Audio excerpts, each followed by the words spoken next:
Oh, I'm so glad you asked this question. No one's gone back. Okay. Nobody's gone back, but they all go into it thinking they're going to go back.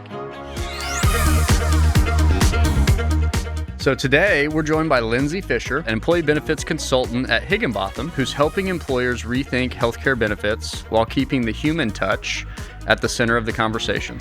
With experience across fully insured, self-funded, captives, and ICHRA, Lindsay brings practical, data-driven approach to building sustainable strategies for employers and employees alike. She currently supports one of the largest ICHRA employer groups in the U.S., and today we'll be sharing her perspective on where the market's headed and what employers should be thinking about next.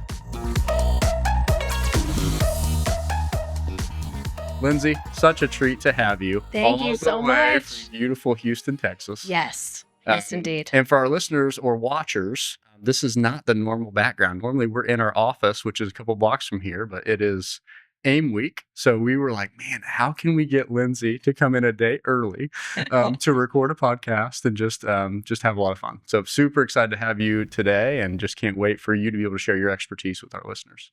Thank you. Thank you so much for having me. I'm really excited to be here, and I'm really looking forward to all the nerding out we're about to do. So everybody be prepared. The ICHRA nerding out is going to be a good game. Yep. And like Lindsay's recently married, so got married 3 weeks ago. Indeed. And we have been on multiple calls in the last couple weeks. So you have just, you impress me very much is what I would thanks, say. TJ. Thank so you. your ability to be dynamic and so congrats again. I really appreciate it. And so great to have you in Indy. Thanks. So really kind of wanted to start off with Lindsay has become, you've become the go-to SME at Higginbotham. So a really big, still privately owned employee benefits brokerage with a presence in many, many states at this point.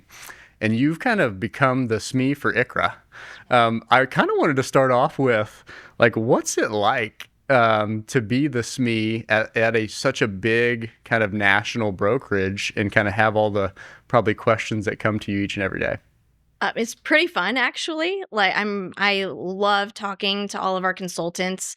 It's been a really interesting evolution because being in meetings and started bringing up ICHRA to some of maybe our newer producers or just people that are new to the industry in general. They're like, oh, I don't, grumble. And then I'm like, let's talk, let's talk. And so there's been a lot of different consultants that I've had tons of great conversations with that have been open to hearing and understanding more about ICHRA and how we can use it strategically with our clients. And so it's been really fun to watch everybody kind of, become more and more open and adding it to their toolbox. Yeah. And I'm curious too. So I'm curious if you would agree, at a big brokerage like Higginbotham, you're going to have new producers that are young, small or non-existent book that are just trying to get out there and build their book of business.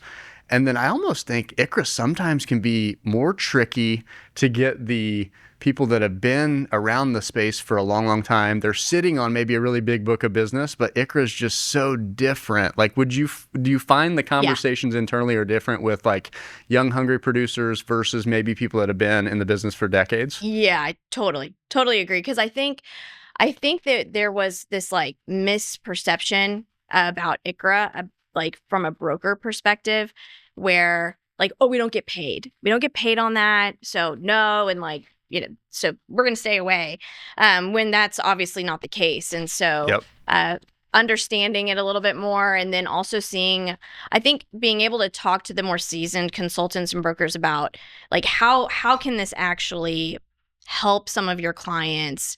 It's something different. It's innovative. We've got to stay innovative. Yep. There's a lot of us out there, so we've got to be able to tell those stories and differentiate ourselves. And so, once we can have conversations from that standpoint and also talk through some of the different problems that ICHRA can solve, then it starts to become much more of an open discussion. Yeah. But I would say that a lot of our newer producers, it's been really cool because, I'll get different emails throughout the week. It's like, hey, I think ICHRA would be really good for this group that I'm talking to.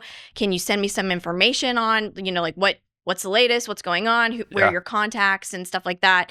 So it's been really fun. It's been a great time. I love that. Absolutely love that. And it honestly, like in the brokerage world, as ICHRA administrator, like there's more and more of us. Like there's Yeah. last I saw was like 70 ICHRA administrators now. Oh my gosh, it's crazy. And I'm sure that like if I checked your inbox, you probably you probably have multiple messages right now Yes. from different ICHRA administrators trying to get Yes. your time.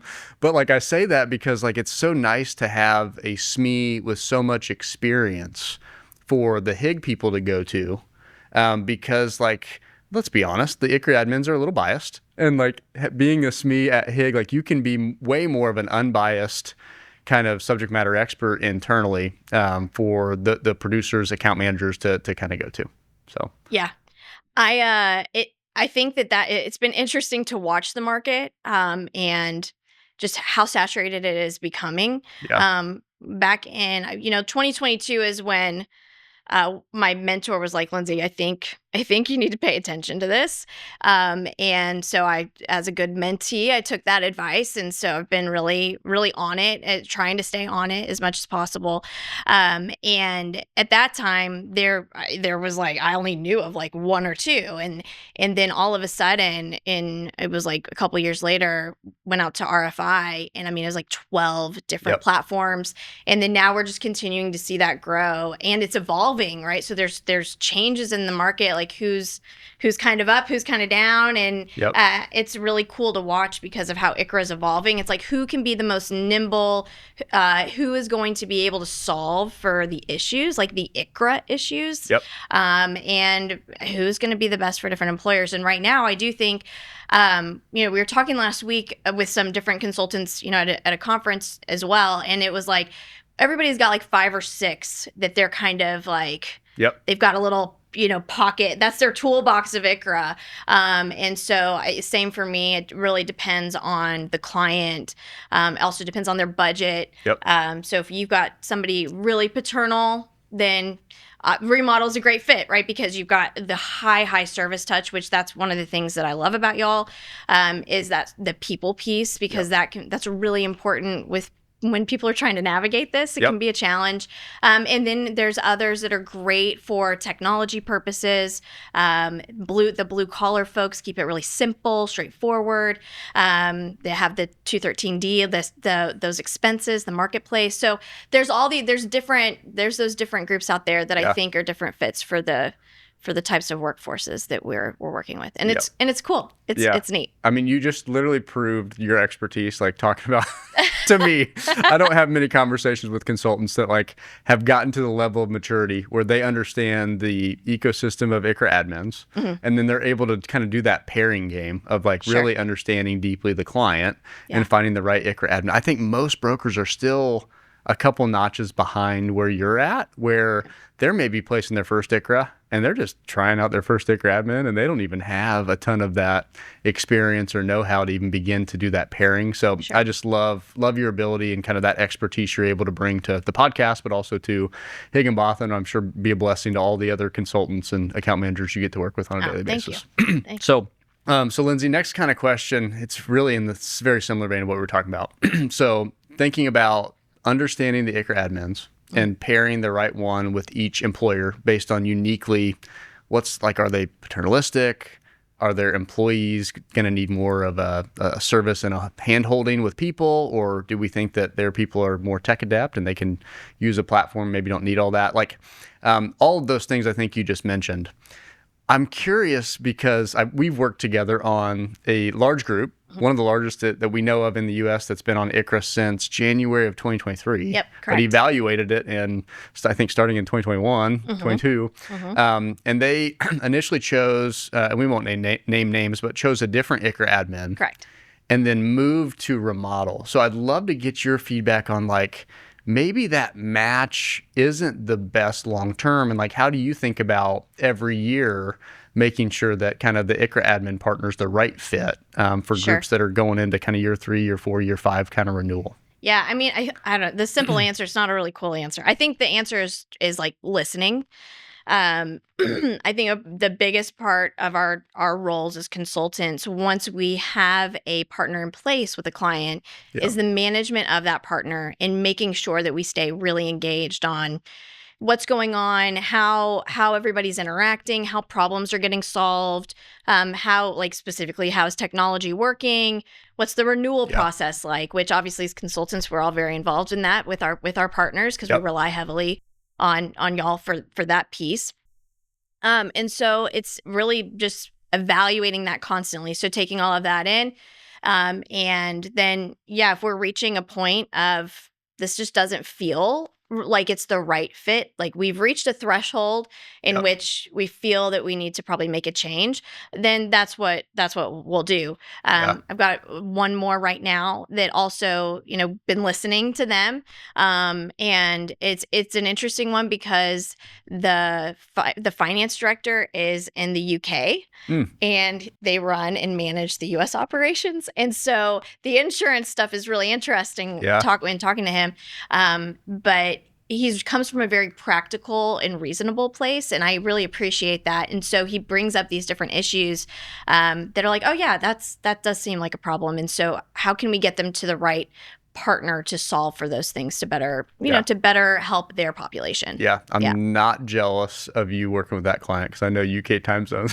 Those are probably not fun. It's just early mornings and I'm a morning person, so it works out well, just fine. You're like one of the most flexible people that I've ever gotten to work with, so I'm sure you're a blessing to that client. So I am curious. I would love to like maybe double click into, so you've had large groups on ICHRA for years now.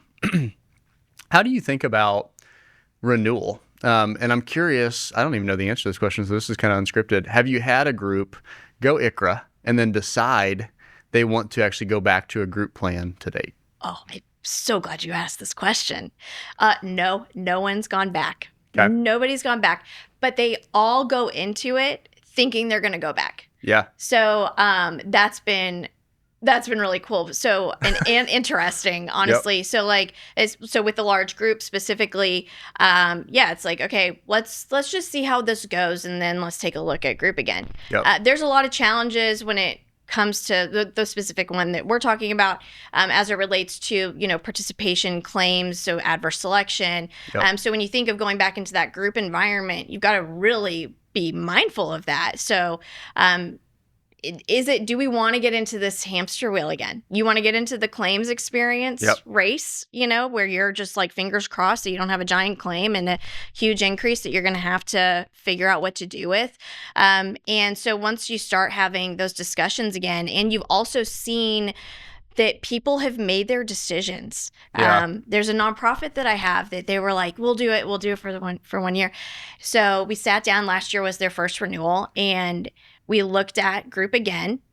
Rates were not great, as we know, going into January of 26. It's been a challenging renewal season on the group side. They saw that they had people were choosing all different types of plans, and so like you want to take that away. So we start thinking about that from an optics perspective, and it's like, man, they were like, we don't want to take that away, and so we just did our best to estimate what the increase was going to be this year, and determine what their budget is, and went from there. But so nobody's gone back. Well, I think it's like that's a question I get all the time from producers that haven't done anything with ICHRA. They're like, I think that's what they think. They think this is a short-term stopgap.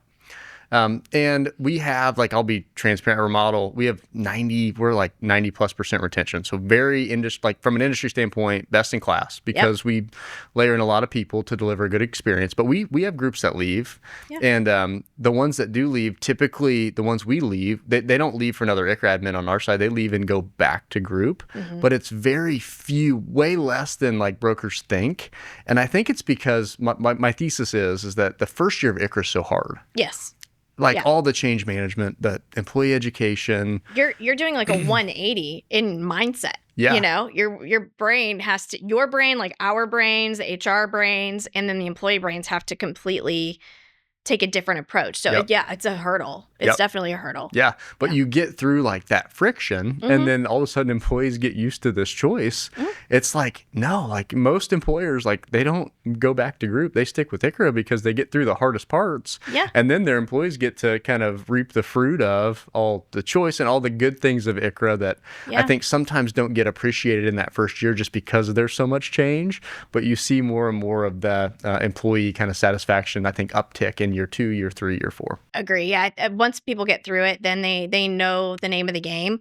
Additionally, I think that from an employer perspective and a consultant perspective is, now if you get into that ICHRA space, your health plan becomes this machine, right? That's doing its thing. Like, so it's set up, you set your budget, you set your allowances, and then we go through open enrollment, people make the choices, and there it is. Yep. And then you've got your platform partner to help service those policies, those individual policies. So what it does what I think and what I've experienced so far is that it really creates this opportunity for us to create even more customized programs. Yep. Because what happens is we spend so much time on medical renewals. It's the high dollar item. We've got to market that. We're negotiating. You're determining your plan designs. What cost containment do we need? What is this PBM okay? A stop loss market? What does that look like? So there's so many different things to consider that take up a lot of time and energy, like rightfully so, it needs to, that then everything else kind of gets a little bit pushed to the wayside. So with ICHRA, it's allowed for new opportunities to pop up to enhance the benefit offering based off of the population. Yep. Do you need mental health services? Yeah. Let's find a partner for that. Do we need direct primary care? Would that make sense? Are we all locally in one area and there's a DPC provider that we can help fund? We could do that. Yep. I mean, virtual primary care. I mean, there's so many different things, and the market is evolving so rapidly with these different types of services that it really, I think, allows us to be better partners to our clients to customize the offering. Yeah, I love that. And shameless plug, a couple episodes ago, we actually had Brian. 2 episodes ago, actually, chief operating officer for a company called Your Moneyline. Oh, yeah. So we're here at AIM, and they do financial literacy and some financial benefits to employers. And that's what we were talking about. I was like, man, ICHRA just frees up. It does. A lot of different kind of benefits that you have time to really evaluate and see, does it make sense for an employer population? Yeah, exactly right. So thinking about your Moneyline, the financial wellness piece, and then I know, Brian, it was from Nexus, right? For DPC? Yeah, DPC. Yep. And so I think it's great that you're having those conversations, because I think that these are really great opportunities to add genuine value, not placing product and things like that. It's really understanding your population and what they deal with on a day-to-day basis, because every client's different. Yep. So it always depends. It's the classic insurance answer. A lot of times in a self-funded world, the additional things you layer on, your hand's kind of forced because you're in the claims game and you need to manage kind of clinical risk and just health risk. So a lot of times, the budget that you have for wellness or those types of things, I think you kind of get forced into certain types of solutions because you need to manage the risk of your self-funded health plan. So it really does just open up kind of a whole new world. Shifting gears, so we've started to see just some early, I think, announcements of kind of shifts happening in the ICHRA world. We're 4 or 5 months into the year so far. What impact do you expect on the overall kind of ICHRA ecosystem as we head into kind of 1/1 of 27? Well, I expect / hope that we begin to see some better integrations from a payroll provider perspective, and also from a carrier to platform perspective. I think that there's things from the group side and there's things from the ICHRA side that's we need to be able to how do we collide in a way that makes it make a lot of sense. Yeah. And allows for more larger employers to adopt ICHRA. So I think from a really boring back end type perspective, that I'm hopeful for the continued legislation, and the different bills and the tax credits that are being considered now for businesses. What I do wish with those is that they would be opened up to larger employers, because I think that what happens. Yeah, a lot of them are under 50. Exactly only. Right. Yeah. And so then I think it creates this perception that ICHRA is for small employers. I was talking to a consultant there on the Ben admin side, and they're like, "Oh, well, that's just for small employers," and I'm like, "It's not. It's really not." But there's a lot. There's a lot of things out there that kind of point to, Yep. yeah, this is a small It's like employer solution. those types of legislation, like almost like create this perception that it is. Absolutely. Because yeah. it benefits only those employers under 50 in most states. Like Indiana passed it. It's exactly right. first state to pass it, but it's still only for small businesses under 50 get the tax benefit of offering an ICHRA. Exactly. Yeah. Yeah. It'd be nice. Let's figure out how to open it up. I love that. It's easy for me to say when I'm not the one trying to figure out exactly how to do it. But that would be great if we could find a way. Yep. Playing armchair quarterback. Yeah. I'm like, I can say it, but it's much harder to actually do, I'm sure. Yeah. And then the last thing I was like kind of wanted to riff on for a second is from a carrier standpoint. So we're like, I think a week or so ago, announced that like Cigna's pulling out of the ACA market for 27, which caused, I would say, a bunch of kind of negative press around ICHRA because Cigna, very well known, one of the BUCAs, very well known brand in insurance. But what's interesting to me is I don't think people know kind of the data behind. So Cigna only had roughly, I mean, it was a little bit over 1% of the overall individual ACA enrollment anyway. But I think that news almost made it sound like, gosh, the like 10% or more of the carrier market's pulling out. It's like, no, it was actually like a little over 1%. Still not great news, but like not as bad as I think the press made it sound. And then we look at some on a more positive note. I was at dinner last night talking with our chief revenue officer, like individual only carriers that people haven't heard of as much, like Ambetter or Oscar. So Ambetter's parent company is Centene. Yep. Go look at their quarterly earning reports and look at like what their monthly MLRs are doing. Like the rate increases that we saw happen in 26 have led to really healthy MLRs, and like the stock price of those companies is really kind of, you're starting to see the positive impact of that, which I think is a really good sign for what hopefully rates will look like as we get closer to 27. Yeah, fingers crossed. Fingers crossed. Yeah. Agree on all those things that you said. I think that from a group perspective, so like Aetna's out, Cigna's out. Yep. So then it's like, well, what's the sustainability really for this ICHRA solution? But ICHRA is still growing. So I think that speaks volumes to the stability of this solution. And we've got to do a better job from a group consulting standpoint to create awareness of Oscar, the Oscars and the Ambetters, because they are doing really great things in the individual market, and they are all in. Like that is their business. And so they are coming up with creative ways to really make it work and make it easy for the consumer, so the end user, because like healthcare is a mess. I mean, it's just a mess to navigate. And so if somebody is diabetic and they enroll in one of those very specific Oscar plans, then this is going to create a scenario where they've got easy access and they're not going to have gaps in care. Whereas if they were on a regular group plan, they're kind of at their own will. I mean, the only way they get that kind of service is if the employer decides to pay for a diabetes disease management vendor. Exactly. That can deliver that type of, so it's kind of on the employer's dime. Sure. To deliver a very similar experience. Exactly right. So it's really neat to see the investments that Oscar and Ambetter are making and really trying to build and develop this market. And so I hope that continues and we create awareness. Like I wrote down last week, I was like, we got to get Oscar back out because I was talking to one of the major provider systems that we have on Monday. We were talking ICHRA and so she was asking me about Oscar and Ambetter, and she was like, so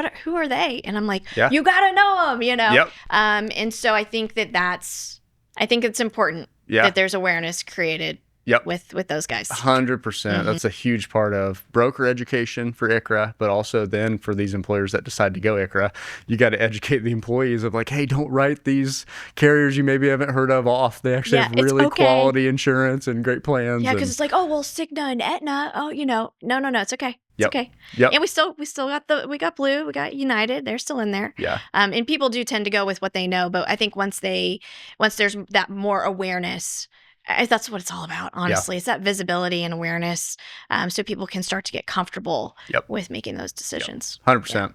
So, one more kind of question, unscripted one, but I want to ask you because I think your input will be so valuable for our audience.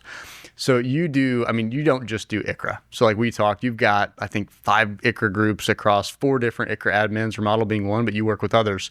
ICHRA, you're a subject matter expert, but you have self-funded groups, traditional fully insured groups in a captive. What are if you picked one, what's another, I would call it like alternative health plan option that you're seeing a big uptick in that's not ICHRA? Well, I mean, captives are just the hot topic. I think we've all got to be talking about captives no matter what, because they are an interesting solution. I mean, the self-funding environment, looking at TPAs, looking at really truly transparent or fiduciary pharmacy benefit managers. Yeah. I mean, prescriptions have started to make up almost between 25 and 30% of total claims. Yep. And so what are we going to do about that? And finding the right pharmacy benefit manager partner, I think is really important because, how do we mitigate that cost, but allow people to have access to their meds? Yep. Like why is there a cost barrier to that? It's wild. And so I think being able to find really good partners that fit into those and solve for those different solutions, and the pharmacy piece being top of mind, just because I've got a thing going on with that right now. Yep. That we're really heavily exploring strategy on that, and it's finding the right solutions for the client, honestly. Yep. So if you go independent TPA, what things can you plug in? What can you layer on that the employees can use that maybe they don't know they're using? Because that's the thing. It's, if you put in different point solutions, how are they going to know where to go? And there are groups that do a great job of actively managing that health plan and have a central line and get all of that handled and managed. But it is challenging to do and create that environment. Yeah. On the pharmacy side, I was talking with Austin Lehman, our CEO, this week. One thing that's interesting for ICHRA, especially for groups that, because ICHRA's moving up market, we took on, when we look at groups over 100 enrolled that we brought on Remodel last year, almost more than half of those came from self-funding. So they moved from self-funding to ICHRA. One of the positives of moving to ICHRA is, especially like GLP-1s are a hot topic. What? Yes, GLP-1s are a hot topic. One thing employers like about a move to ICHRA, if they were self-funded, is like in the self-funded world, they actually had to be the bad guys to say, oh, sorry, you can't, like, we're not going to cover that just for any use for the population. If you're self-funded because it's an employer-sponsored health plan, you make those decisions.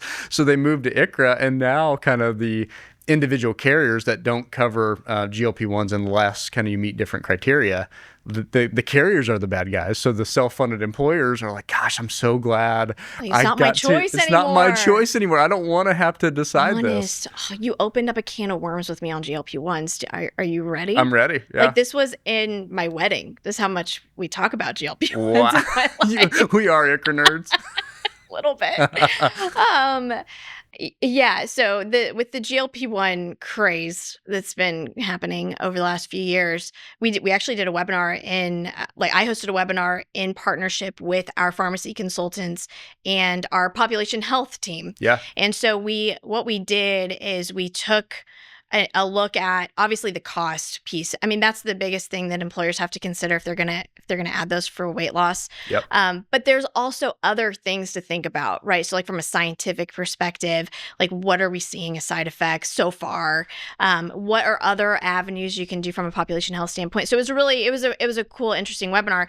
But that all came out of conversations that we were having with our employers, where they had employees coming to them. They knew that they were self-funded, and they're like, well, my doctor said that you can just say yes. You could say yes and process this claim. Yeah. Just say yes. And so then that does create a challenge for the employer, because a majority of employers that we interact with want to do right by their employees. I've not met many, if any, really, they're like, we don't want to take care of them. I mean, they're obviously very important to the business, so we Right. want to take care of them. And so to have to say no to something that somebody really, wants or believes they need and things like that, it's really difficult. It Tough. puts them in a tough spot. And so the optics thing. I mean, optics are everything. Yep. It's like with Cigna and Aetna pulling out optics, and then the GLP-1 thing, optics from a group plan perspective. I think one other thing that I think has been nice to see on the group side from a strategy perspective is some of the network strategies that we've started to see evolve. And so which is interesting because that's a big topic under ICHRA. Yep. Is network. And so how do carriers better manage costs by managing their networks better? Right. And creating more efficient networks. And so we're seeing more of that with certain carriers that I think has proven beneficial so far. Yep. Yeah. Yep. Love it. I could talk all day. I could talk with you all day. Same. Last question. We ask this to every guest that we have on. So think 5, 10 years in the future. What is one thing that you would, and I'm going to put you on the spot, you have to pick one. What is one thing that you would love to see in a even more mature ICHRA landscape in the next 5, 10 years? Okay. You're making me pick one? Just one. Okay. Well, the one that I think has kind of honestly caused me some challenges with certain situations is the classing, like what's allowed from a class perspective. ICHRA, like there's a lot of talk around how flexible it is class-wise. Yes, there is flexibility, but it is not as flexible, I think, as people think or they want it to be or wish it to be. And so having more flexibility around what's allowed, I think would be very helpful, especially for those larger employers, to be able to create some different contribution structures and allowances to make more sense for them. Yeah. And it can just be more flexible and a nimble product, you know? Yeah, I love that. That's great. I've got more, but we're going to go with that one because that one's been bothering me lately. Well, Lindsay, thank you so much for flying. I mean, you're here for the event, our conference this week, but thanks for flying in a day early and just riffing and talking ICHRA. It has been just my treat. So thank you so much. Thank you. All right. Thanks for having me.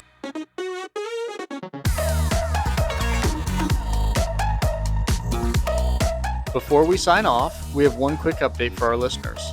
We'll be taking a short break during July, but don't worry, we'll be back in August with a brand new episode and more conversations you won't want to miss. And if you've fallen behind on Season 2, this is your chance to catch up.